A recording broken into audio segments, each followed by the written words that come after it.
of the nation.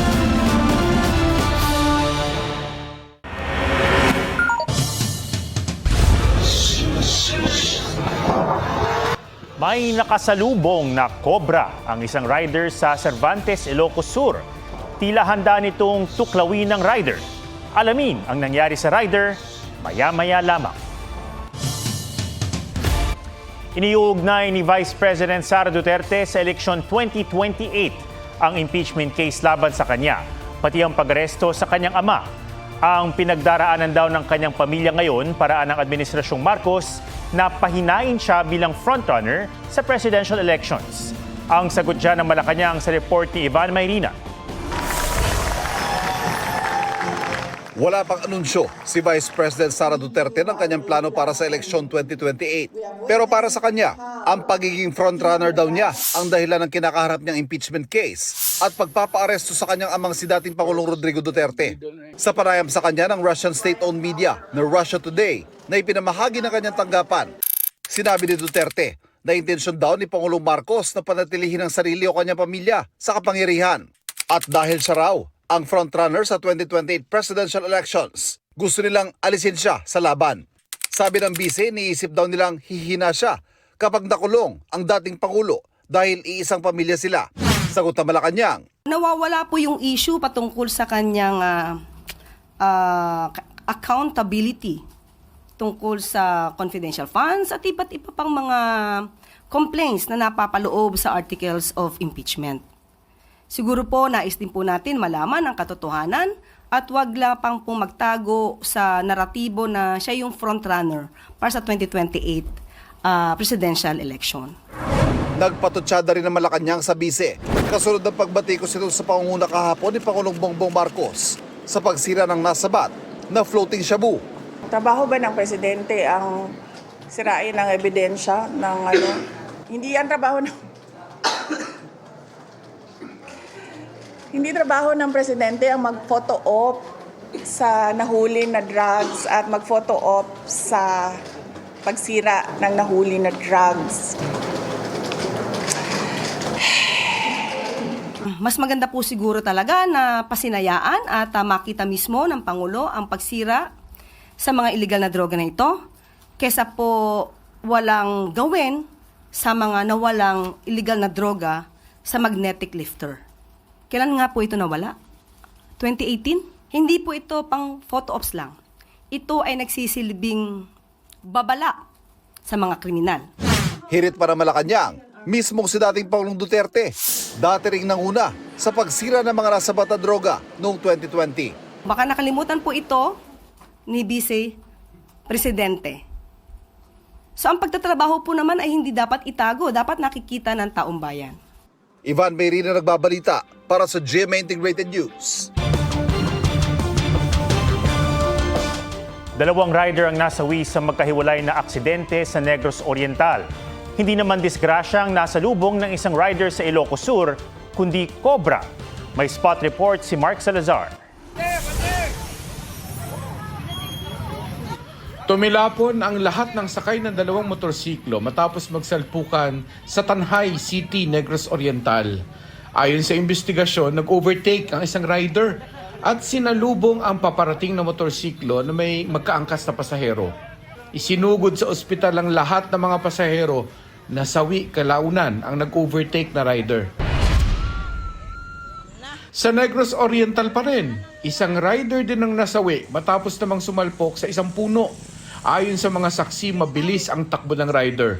Dead on arrival sa ospital ang lalaki na nagtamo ng head injury matapos tumilapon ng 5 metro sa kalsada.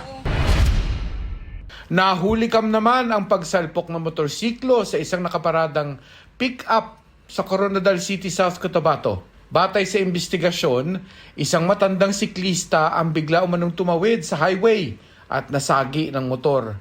Dahil dito nawalan daw ng kontrol ang motor at dumiretso sa pick-up. Sa lakas ng impact, sumampa sa likod ng truck ang isa sa 3 sakay ng motor. Sugatan ng mga sakay ng motor habang minor injury naman ang tinamo ng nasaging siklista. Isang rider naman ang muntik matuklaw ng cobra sa Cervantes, Ilocos Sur. Sa kuhang ito, akmang tutuklawin na siya ng kobra. Naaabot daw sa mahigit 2 metro ang haba. Nakaiwas naman ang rider at mabilis na pinatakbo ang motorsiklo. Mark Salazar, nagbabalita para sa GMA Integrated News. Binawi na ang suspension sa proklamasyon kay outgoing Marikina Mayor Marcy Teodoro bilang kongresista ng unang distrito ng Marikina. Ang nakalaban sa eleksyon ni Teodoro na si Senator Coco Pimentel, tinawag na pagtatraidor sa konstitusyon ang desisyon ng COMELEC. May report si Sandra Aguinaldo. Si outgoing Marikina Mayor Marcelino Teodoro ang nanalong kongresista ng 1st District ng Marikina City sa eleksyon noong May 12. Pero di tulad ng ibang nanalo, hanggang ngayon hindi pa naipoproklama si Teodoro. Sinuspindi kasi noon ng COMELEC ang proklamasyon sa kanya habang dinedesisyonan ng ANBank ang kapilan ni Teodoro laban sa pagkansela ng COMELEC 1st Division sa kanyang Certificate of Candidacy o COC noong Disyembre. Ngunit ngayon, binawi na ng COMELEC ang suspension sa proklamasyon ni Teodoro.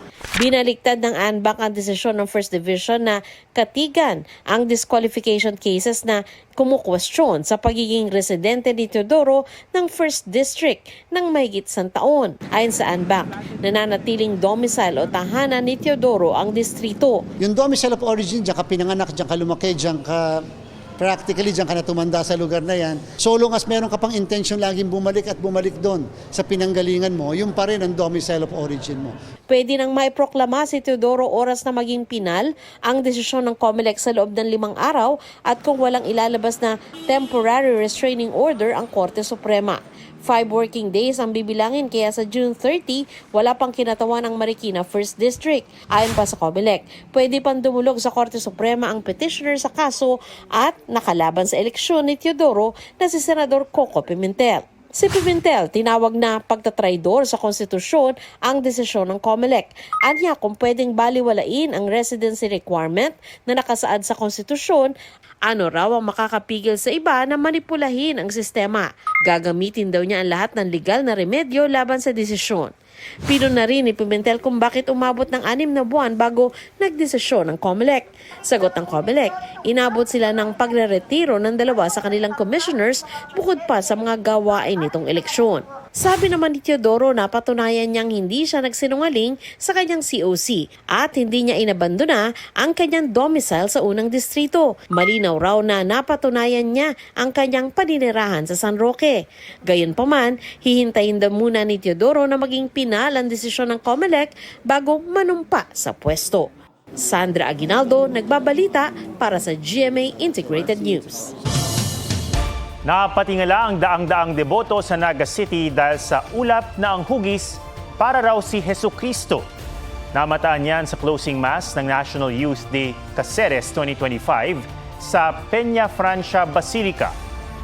Pero para sa simbahang Katolika, hindi pwedeng ideklara na aparisyon o milagro ang ulap dahil pangkaraniwan daw itong bagay. Sabi ng Pag-asa, ang patayong ulap na mukhang imahe ni Jesus maaaring dulot ng vertical wind shear o yung pagbabago ng direksyon o bilis ng hangin sa iba't ibang altitude sa atmosphere.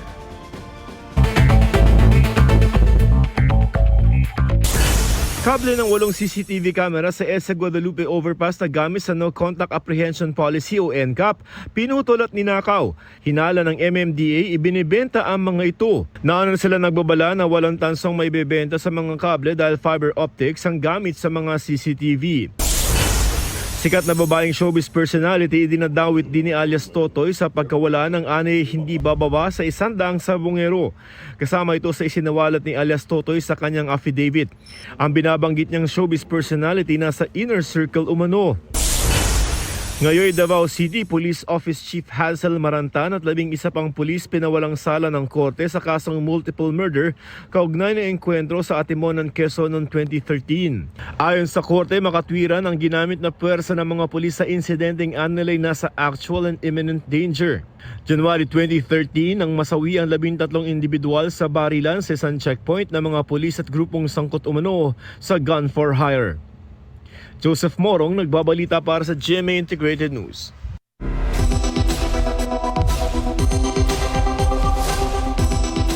Nagpaalala ang CAAP sa limitasyon ng mga power bank sa mga eroplano kasunod ng pagliyab at pagsabog ng isang power bank sa Capiz Airport. Hanggang 100 watt-hour capacity lang ang pinapayagan at kailangan na ng permit kapag sumobra dito. Ang iba pang tip-talk sa ligtas na paggamit ng mga power bank. Sa report ni Von Aquino. Sinusuri ang bagahe ng isang pasaherong pa-Maynila nang nagliyab at sumabog ang isang power bank habang nasa inspection table sa Roxas Airport sa Capiz. Kumislap ito at noong binugahan ng fire extinguisher, saka ito sumabog. Nagkalasog-lasog ito at nag-iwan ng itim na abo. Paalala ngayon ng CAAP, 100 watt-hour capacity lang ang pwedeng dalhin sa loob ng aircraft. May lugar din kung saan nang ito pwedeng ilagay. Bag mo na nasa ilalim na upuan, sa tabi o doon sa pouch sa harap, no? Pwede yun. Pero binibili na yan while on board pag mag-start ang flights. Nasabi na ng FAA, hindi pwedeng gamitin. Pinapayagan pero kung meron lang approval ng airline ng above 100 watt-hour hanggang 160 watt-hour capacity na power bank. Bawal lang sobra sa 160 watt-hour. Sana gumamit yung mga pasahero ng tamang sukat nung power bank, ano? Una, ikalawa yung quality ng power bank. Very important po yan kasi kahit na below 10,000 yan, tapos may short circuit, may sirang kable, that's very dangerous. Paano nga ba nagkakaroon ng risk ng pag-apoy o pagsabog ang isang power bank kapag nasa eroplano? Kunwari yung mataas ang lipad mo, biglang nagkaroon ng turbulence, bumagsak, magkakaroon ng change in pressure, yung G-shock na sinasabi. So yung G-shock, pwede siyang mag-cause ng damage doon sa chemical, doon sa baterya mismo, na pwede mag-cause ng fire. And explosion. Ang explosion eventually. Ayon pa sa DTI, pinag-aaralan nilang i-regulate ang bentahan ng power banks para sa kaligtasan ng consumers. Pero habang hindi pa naipatutupad, bumili raw sa sellers na may certification mark sa pinanggalingang bansa. Para maiwasan ang pinsala sa power bank, huwag itong i-overcharge. Huwag hayaang mainitan. Iwasang mabagsak, maipit at mabasa. At pakiramdaman ito kung mag-iinit habang nag-charge. Payo rin ng DTI kung ilalagay naman sa bag ang inyong power bank, mas mainam na may lalagyan ito para maiwasang mapasukan ng anumang bagay tulad ng metal, itong ports ng power bank na maaaring magdulot ng short circuit. Kung madali nang ma-discharge at lumobo na ang baterya, indikasyon ito na dapat nang palitan ang power bank. Kung i-dispose, huwag daw ito ihalo sa mga regular na basura. Pag battery kasi, lalo na yung lithium ion, may mga hazardous chemicals yan sa loob. So mas maganda dun sa proper disposal. Magtanong na lang tayo dun kung sa LGU natin kung saan meron. Von Aquino nagbabalita para sa GMA Integrated News. Gusto lang naman daw ni Mami Jen na mag-picture sa magandang view sa Milan, Italy. But Dylan has other plans. Aliw dito ang netizens and no worries ha, dahil todo bantay naman si Daddy Dennis. From Italy, nasa Switzerland na ang Jen Den. Para pa rin mag-shoot ng ilang eksena sa pinagbibidahan nilang sanggang dikit for real. OOTD ring kapuso fashion icon Heart Evangelista sa GMA Gala, inaabangan na. I've had my dress actually done almost 2 years ago. The gown took about 5 months to make and it's an artwork. So I'm very excited. Naghahanda na rin daw siya sa season 2 ng kanyang reality series na Heart World. Definitely, madami akong good news this season. Team Shukla, sinagot ang ilang issue sa Fast Talk with Boy Abunda. Was it part of the plan na you were going to talk about your sexual orientation and gender identity inside the house? Hinihintay ko lang po talaga yung tamang timing. Paglabas ko po ng bahay, gusto ko pong wala na akong tinatago. Yung starlet ng Kamaning, because you talked about it. And that must have been very painful. At nahiya ka sa GMA7. Ang tanong ko, pagkatapos ng TBB, kumusta? Yung word lang po na starlet, medyo masakit lang po siya kasi parang pag kinonek po siya sa GMA, parang I've seen kasi how GMA do their best po para i-push po kaming mga artist. Alam mo yun, hindi po ako pinabayaan ng GMA. I'm very grateful. Hindi rin pinababayaan ng fans si Shubi.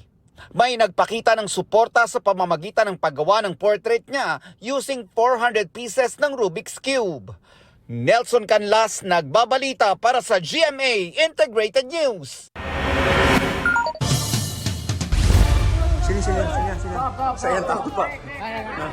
Tulong-tulong ang Indonesian rescuers para makuha ang bangkay ng babaeng turista na nadulas habang nag-hike sa Mount Rinjani, isang aktibong bulkan.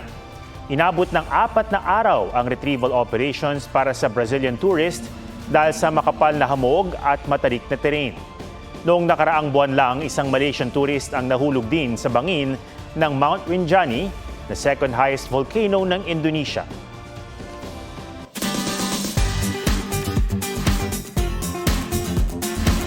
Sa pamamagitan ng mga kakaibang obra, kinilala ng mga Encantadix o fans ng fantaseryeng Encantadia Chronicles Sangre ang mga bagong tagapangalaga ng mga brilyante. Pusuan na yan sa report ni Ian Cruz. Kakaibang kapangyarihan ang ipinamamalas ng mga manlilikha para bang ipinatawag sila ng mga pathaluman para mga sangre parangalan. Mula sa dating mga tagapangalaga ng brilyante, binigyang buhay ni Denver sina Alena at Pirena na may pre-colonial flair sa kanyang obra. Sa tila ipinintang gawa, mas inilapit niya raw ang telefantasya sa ating kultura at mitolohiya. Esta sectu, Encantadix. Pero no one's ready sa cute na mga bagong sangre in Japanese art style na chibi forms. Sina Flamara, Adamus, Dea at Terra. Tila puksa ang mga kalaban sa kanilang maaamong mga figura. Pero personal na koleksyon lang ang mga ito ni Kyle. Meron din siyang version ng mga OG sangre. Obrang may halong tapang at tibay. Ito ang kape sa abaka artwork ni Joanna.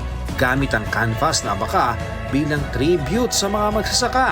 Mixed medium with acrylic at kape para ipinta ang 4 na sangre. Senti nga ang ilang OG Encantadia fans sa bagong kwento.